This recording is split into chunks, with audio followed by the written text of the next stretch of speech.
Good afternoon, fellow not ruminators here, but welcome back to our Caribbean and Latin American news now.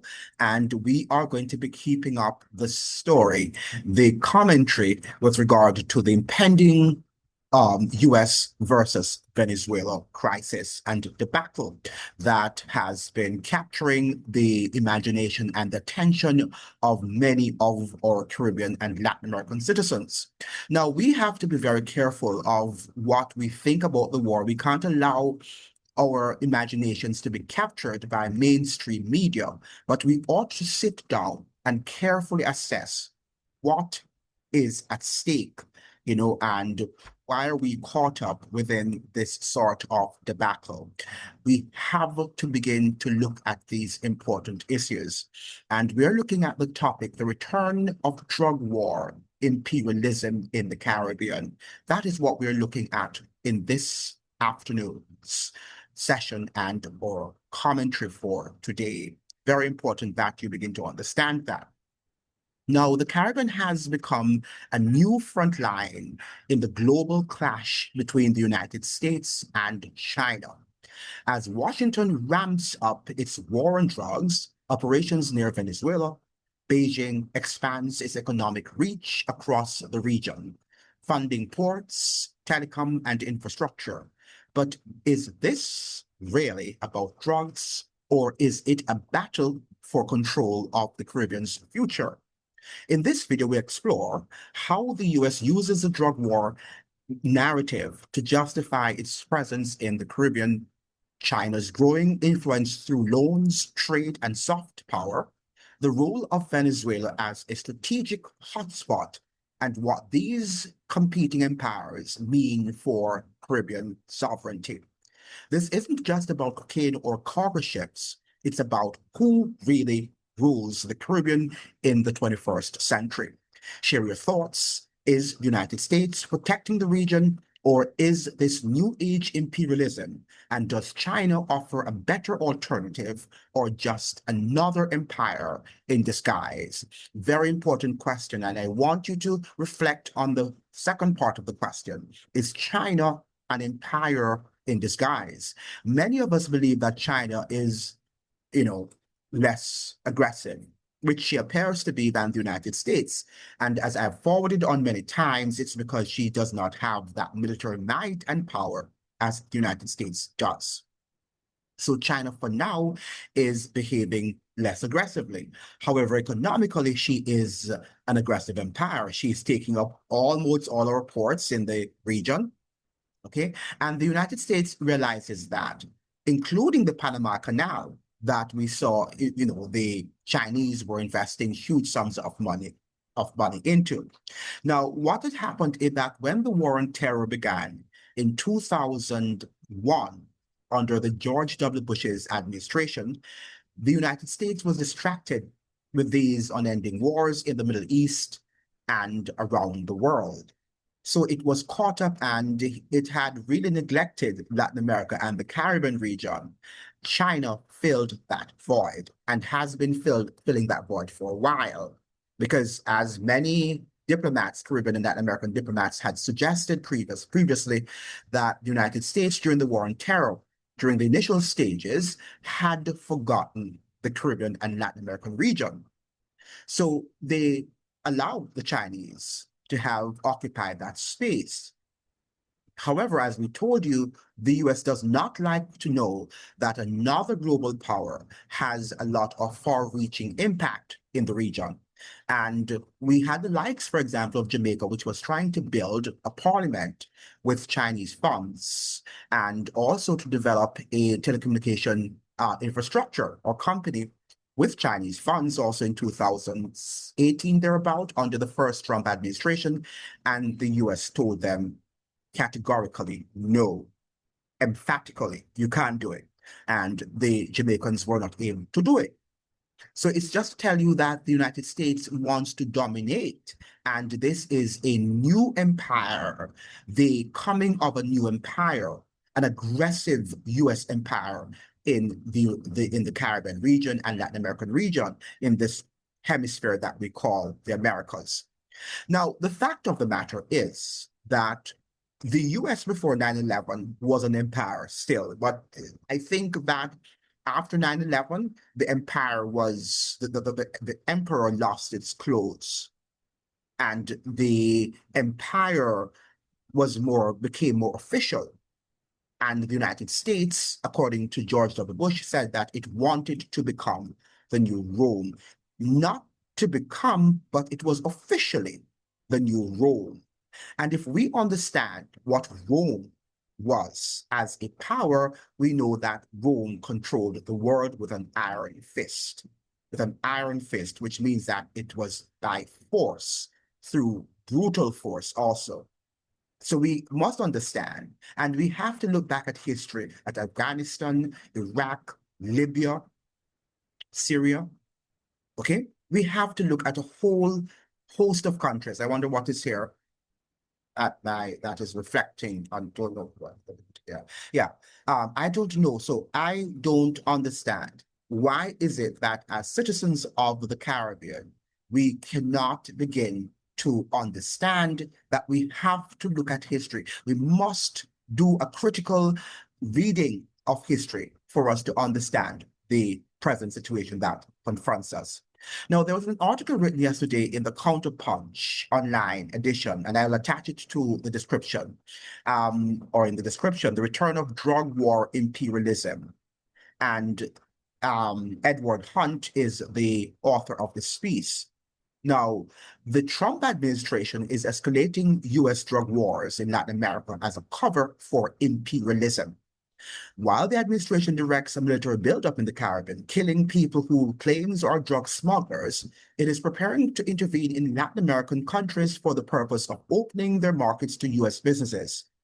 The administration's priority is gaining access to Latin American resources, a main focus of its foreign policy, just as the highest level officials have indicated.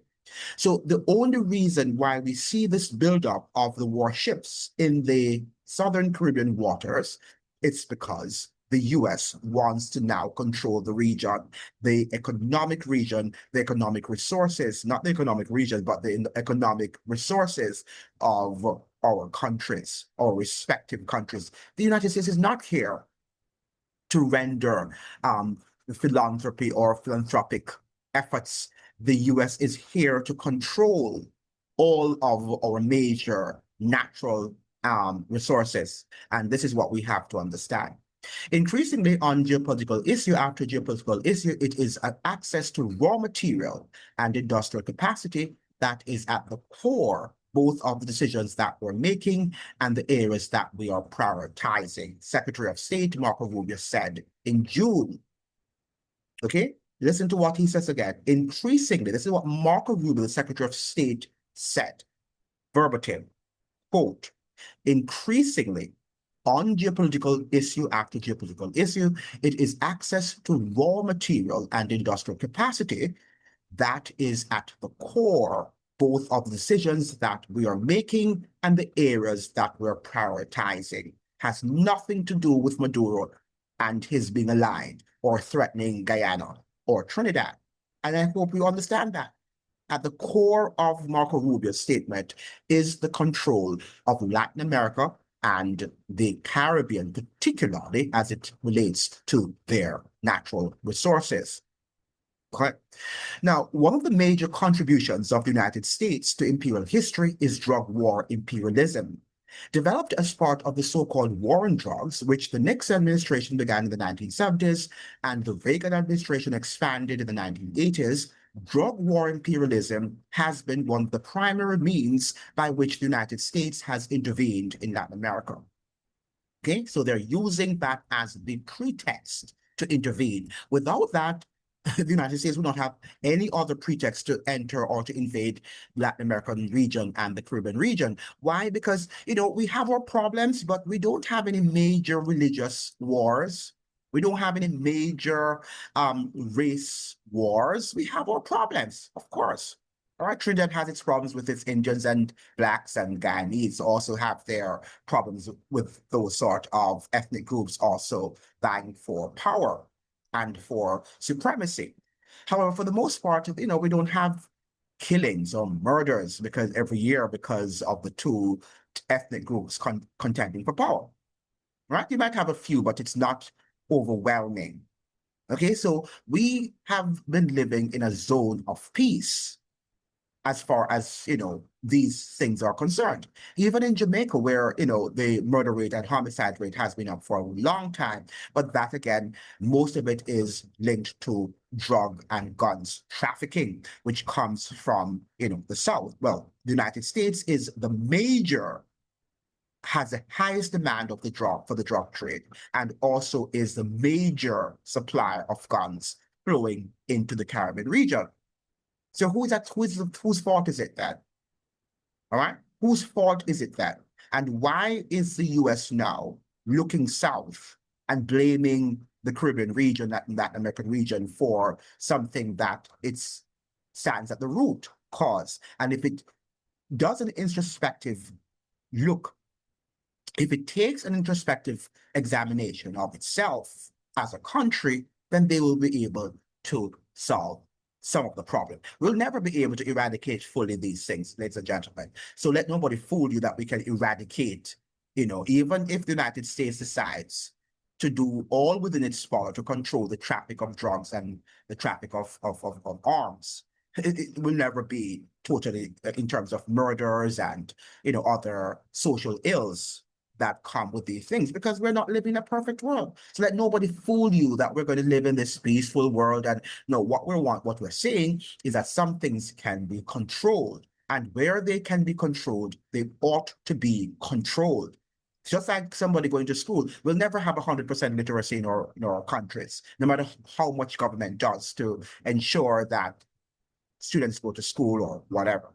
But you'll always have somebody who's wayward. You'll never have, a complete eradication of poverty, because there's always somebody who has poverty of the mind and who does not want to do anything with his or her life. Okay, so we can't fool ourselves now that we are going to completely, eradicate drug trafficking and arms trafficking and human trafficking, and also that we are going to be living in a peaceful region and world at large. It's not going to happen, not within, our nature being humans, right? Because we are humans and we have the tendency to kill and to do other nefarious activities. One of the major contributions of the United States to imperial history is drug war imperialism, developed as part of the so-called war on drugs. I think I read this before. During the late 1980s, the United States set the standard for drug war imperialism in Panama. After discrediting Manuel Noriega with drug charges, officials in Washington organized a military intervention to remove the Panamanian ruler from power. He was their guy, but because afterwards he had become too feisty and too strong and too wealthy, then the United States says we have to get rid of this very arrogant and uppity president, which they did. Under the direction of the George H.W. Bush administration, the U.S. military invaded Panama, captured Noriega, and brought him to the United States, where he was tried, convicted, and imprisoned on drug charges. U.S. officials framed the operation as part of the war on drugs, but their primary concern was bringing to power a friendly government that acted on behalf of U.S. interests. U.S. officials valued Panama for its location and for the Panama Canal, a critical node for U.S. trade. I'm happy that he's also making this point, because one of the reasons I can't support the way in which the United States is carrying out the war against Venezuela is, one, and this is the primary reason. I have many reasons, but this is the primary reason. Remember now that the United States had imposed a president upon Venezuela many years ago. What's his name? I think it was 2019 or 18, right? When the first Trump administration, okay? That they had imposed this guy, chosen by the United States. He went to the United States Congress, Guaido, right? I think it was Juan Guaido. Okay. And he went to the United States, and the United States anointed him as the president of Venezuela. Now, how can you do that? That is disrespectful to the people of Venezuela. It's like somebody, it's like the United States calling a Keith Rowley of Trinidad and Tobago and telling him that he is not going to replace Kamla Persad Besiza. How would the Trinidadians or, the Guyanese, if they were to call the guy who won the win party, the opposition party now in Guyana, and say that the United States is going to make him the president, the de facto president of Guyana, how would the Guyanese feel? Okay? And these are the things we have to be able to be empathetic and to put ourselves in people's position and understand that that is not fair and that is not democratic by any standards. Okay? And that's what we have to do. But we can't just get ourselves on side ourselves and, oh, I'm with the bigger guy, the big fish, because the US is here to protect us. And people are telling me that Venezuela is threatening Trinidad and threatening Guyana. Okay. Now, do you know how much it costs to wage a war? So yes, they might threaten, and Venezuela might threaten, but what war can they carry out at this point in time when their assets are frozen and Venezuela is going through a severe economic crisis? All right, they can't really carry. The only reason why they're standing up is because of national pride to the United States. But I'm sure that Maduro is shaking within his boots because he knows that he doesn't have the military equipment. And people are telling me about, Russia and Russia being able to come to her aid and China. You have to understand that they have to save their equipment also if the US decides to attack their main shore. They can't be giving out these things that were selling them, of course. And Venezuela doesn't have the money. They would be giving them because Venezuela doesn't have the money to buy these equipment. And China and Russia are not just going to give them for nothing. Okay, because they have to save, as I'm saying, their armaments for an impending, and it's going to be an impending war on their mainland, which is eventually it's going to get to that point. It's going to eventually get to that point where the US is going to eventually will launch a war on China, on the Chinese mainland, and also on the Russian mainland. It's going to happen. That's a part of the plan for the new American century. Okay. In the following decades, the United States exercised other forms of drug imperialism in Latin America. In 2000, the administration of Bill Clinton implemented Plan Colombia, a program of US military support for the Colombian government. US officials framed Plan Colombia as a counter-narcotics program, but their objective was to empower the Colombian military in its war against leftist revolutionaries, especially the Revolutionary Armed Forces of Colombia, FARC. And we saw the same thing in Trinidad and Tobago. And I'm not suggesting now I'm getting into politics. I've never been to Trinidad and Tobago, would love to come there to the Twin Republic, heard lovely things about Trinidad and Tobago. And definitely it's on my bucket list to visit one of these days.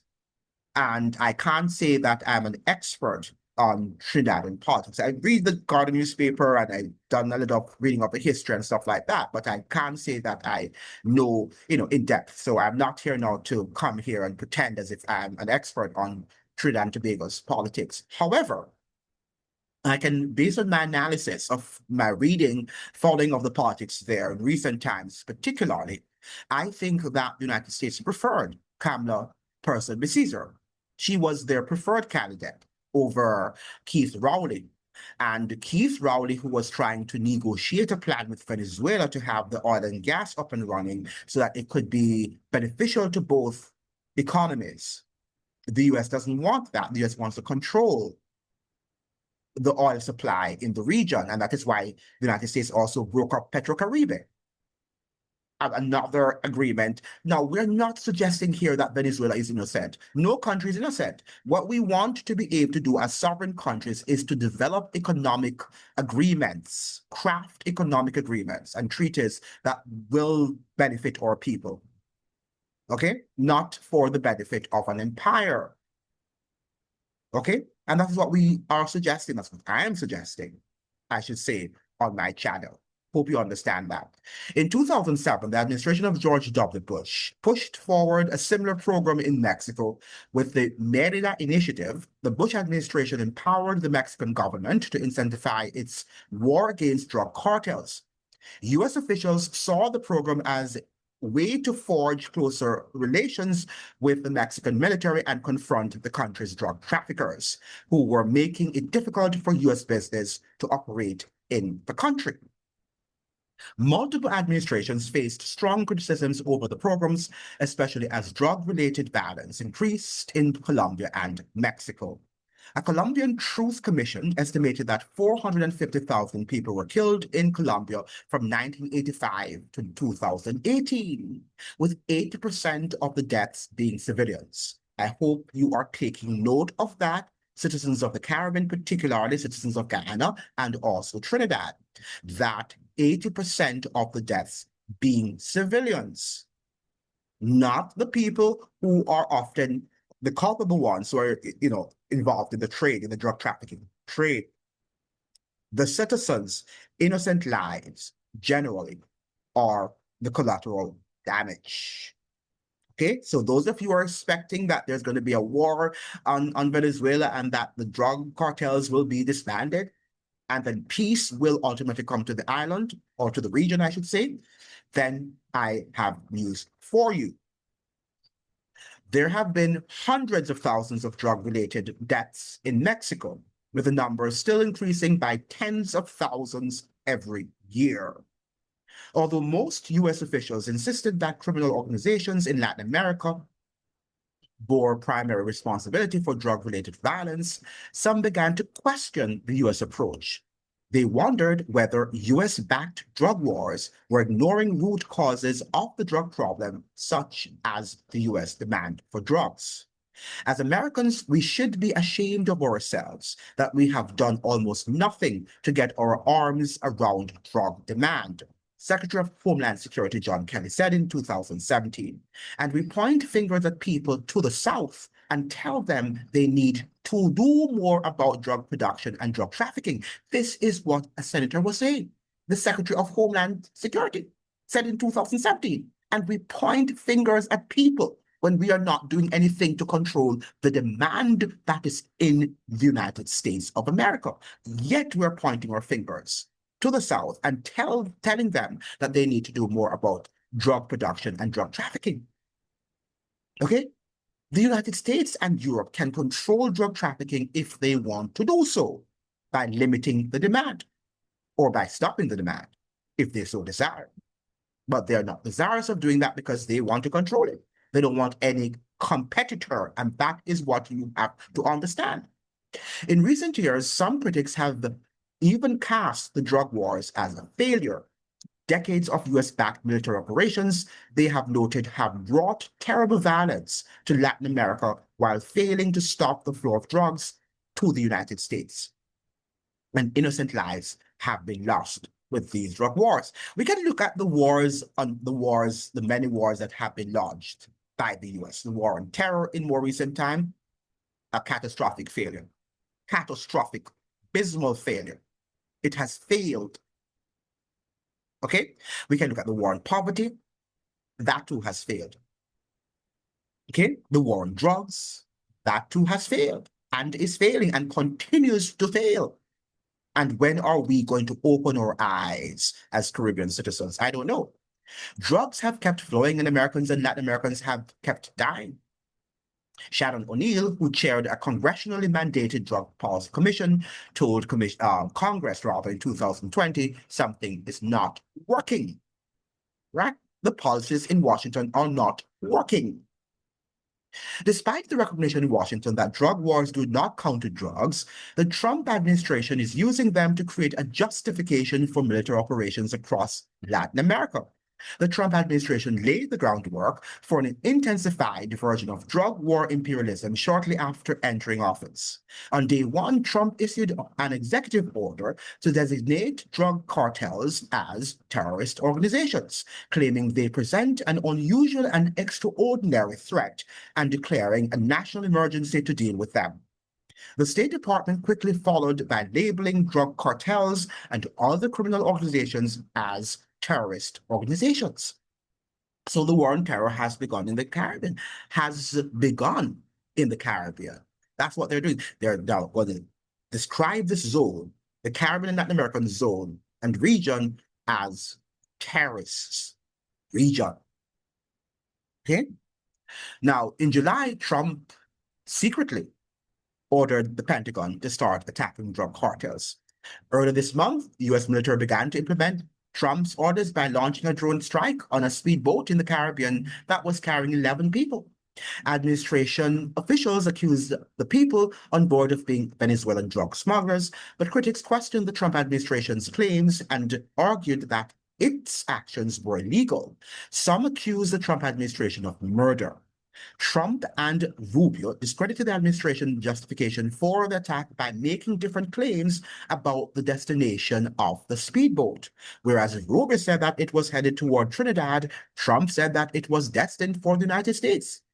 Wanting to be consistent with the president, Rubio then changed his story, claiming that the speedboat was going to the United States.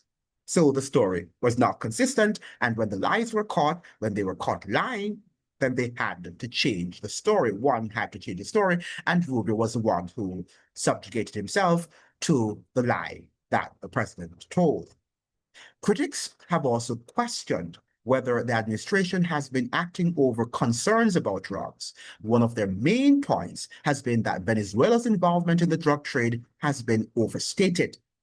When Rubio faced questions about the administration's attack on the speedboat, he dismissed reports that attributed less importance to Venezuela, including those by the United Nations. Listen to what Marco Rubio is saying. This is the Secretary of State, a very powerful position in the United States. I don't care what the UN says. These are the words of Marco Rubio. Trump displayed the same disregard when he announced on social media on Monday that he ordered another strike on a boat in the Caribbean, saying that it killed 3 people. Be warned, he wrote, we are hunting you. So, that is what he's saying to the drug traffickers or the supposed drug traffickers. For many years, in fact, several of the highest level officials in the Trump administration have been eager for the United States to play a more aggressive role in Latin America, not for the purpose of countering drugs, but with the goal of acquiring greater access to the region's resources. It has long been known that Trump values Venezuela because it is home to the largest known oil reserves in the world. That's the country we should be going to war with, Trump is alleged to have said in 2017 during his first year in office. They have all that oil and they're right on our back door. Several high officials in the first Trump administration shared the president's views. In 2018, the Secretary of Defense, James Mattis, commented that Venezuelan leaders sit on enormous oil reserves. When the first Trump administration rallied Venezuelan opposition forces in 2019 in a failed attempt to overthrow the Venezuelan government, several high-level officials boasted about the potential riches of Venezuelan oil, suggesting that it would be a boon to U.S. investors. It is a country with this incredible resource of petroleum, the greatest in the world.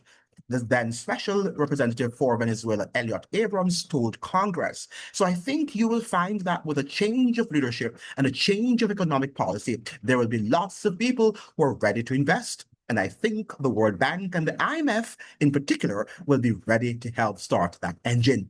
Notice the World Bank and the IMF, 2 other imperialist institutions, will be ready to help start that engine. Hope Jamaicans are understanding that the IMF is not there to lower their debt as they are suggesting. Since the start of his second administration, Trump has continued to think about the country's oil, even as he has brought different people into his administration. You're going to have one guy sitting there with a lot of oil under his feet, Trump said in February, referring to Venezuelan President Nicolas Maduro. That's not a good situation. So he should not be sitting, Maduro should not be sitting with a lot of oil on his feet. Trump is the one who should be sitting with a lot of oil under his feet, or any US president, I should say. Very important that you understand this very important point that Trump is actually making, selfish though it be, but very candid and open. And that is why I like Trump. Trump says it as it is. And he's not going to speak diplomatically. He speaks as the U.S. empire acts. The U.S. empire under the Democratic Party, they speak diplomatically and act aggressively. But Trump is consistent, okay? While the Trump administration has forged ahead with the expansion of U.S. military operations in the Caribbean, giving special attention to Venezuela, it has deployed a familiar argument. Just as past administrations have done, the Trump administration has claimed that it is going to war against drugs. On day one of the Trump administration, we declared an all-out war on the dealers, smugglers, traffickers, and cartels, Trump said in July, referring to executive order to target drug cartels as terrorist organizations. Okay, so I can stop here. So when we're here suggesting that the United States is here, okay, to protect Trinidad and Tobago and Guyana, it's nonsense. What the US is doing, it's launching its war on terror to control the resources of not only Guyana and Trinidad and Tobago, but the entire region. The United States wants to control the entire region. That is what is the hallmark of imperialism. That stands at the core of US imperialism. And I hope that you understand what I am here telling you. You've got to open up your minds. And I would like to suggest that you read a book, all right, or two. And this one I will recommend. And you can have it online free of cost. Go online and you will see this book free of cost, PDF copy of The Sorrows of Empire, Militarism, Secrecy, and the End of the Republic. And by the end of the Republic, Chalmers Johnson is the author, Chalmers Johnson. Just go there and type in, Google this book, and you will see a PDF and send it to your family and friends and begin to read the book and discuss it with them because he's very, very real in his analysis. One of America's finest intellectuals and scholars, a professor, well, a former professor at the University of Berkeley, the University of California, Berkeley. Now, so you understand, and there are lots of books online that you can read. You've got to read, and you can't now listen to the Trinidad Broadcasting or the Guyanese or the Jamaican Broadcasting Corporation or whatever their names are called, because they're not going to put everything in context. They're not going to contextualize it for you or to you. And what we're seeing here, the podcasters who are coming, they're also not informed, highly uninformed. Okay? Because what we're seeing now is full control of the Caribbean region by US interests. And somebody was telling me that the UN controls the US. It's the other way around. And that is why Rubio said he doesn't care what the UN says, even though the UN was saying that Venezuela is not the main trafficker, is not the main drug trafficking route. Okay? Or route, however you pronounce that word. Okay? Now, let me just end here. What the Trump administration is doing, in short, is going to war against drugs as a cover for opening Latin American markets to US business interests, to US businesses. Turning to a familiar playbook, it is implementing drug war imperialism. So this is all about economics and political control. Do you understand that? This has nothing to do with Maduro. Even though that's what they're using, they have to use a pretext. And that is how they got Saddam Hussein. That is how they got the people out of Syria. The Assads. Was it Assad or yeah, out of Syria. And all other governments. The Gaddafi. Okay? We have to open our eyes. And China is not much better. Another day, we'll talk about China, but what we can say now, that the US is suggesting that she doesn't want any other, and I did a video on Sunday on the Monroe Doctrine. Go and visit that video and share and like it so that the algorithm will be willing to share it, because the algorithm doesn't want to share videos like these, They want to suppress these type of information so that people will be less empowered. Thank you so much for joining. I hope that you'd like, share, and subscribe, like the video so the videos can be shared with as many people on the platform. And if you'd like to leave a financial donation to keep independent journalism alive, you can send a financial contribution to my Cash App. And that is MZ, that's the cash, MZ, Talk 9. And I leave also this address in the description. Thank you so much for joining, and have yourself a pleasant day. Hasta entonces.